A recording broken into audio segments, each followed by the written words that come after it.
यही गुण है हमने बचपन से यही गुण सीखा है। और तो और हम मैदान भी छोड़ करके, रण से मैदान छोड़कर भी भाग जाते हैं, अपनी जन्मभूमि को छोड़ देते हैं।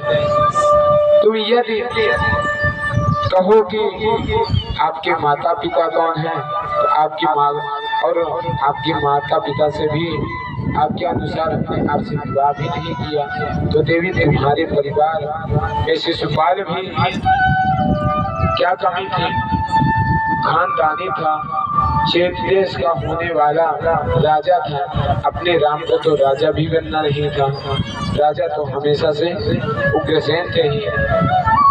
रुक्मणी जी की धड़कन तेज हो गई और जब यह सब सुना तो रुक्मणी जी कुछ नहीं बोली। और रुक्मणी कहते हैं कि मैं तो अब कहते हैं, भगवान बोलते हैं कि रुक्मणी मैं तो कहता हूँ कि अभी भी कुछ नहीं बिगड़ा है। जहाँ ये शब्द भगवान के मुख से रुक्मणी जी सुनती हैं तो उनके पूरे होश उड़ गए और वो मूर्छित होकर के गिर पड़े। भगवान समझ गए कि यह घबरा गया।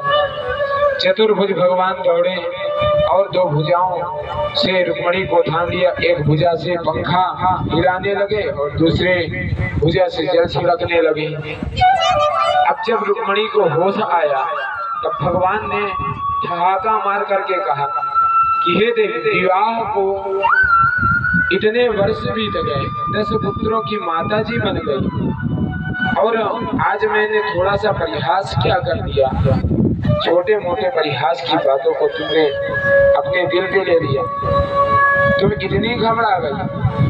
यह सुन करके ये सब हंसी मजाक की बातें थी। एक बात कहूँ, गृहस्थ जीवन में तो शाम तक झंझटों के अलावा कुछ रहता ही नहीं। बस एक ही चीज सबसे अच्छी, अयम ही परमो लाभो गृहे सुगृह में दिना यत्र नियते आमा प्रियाया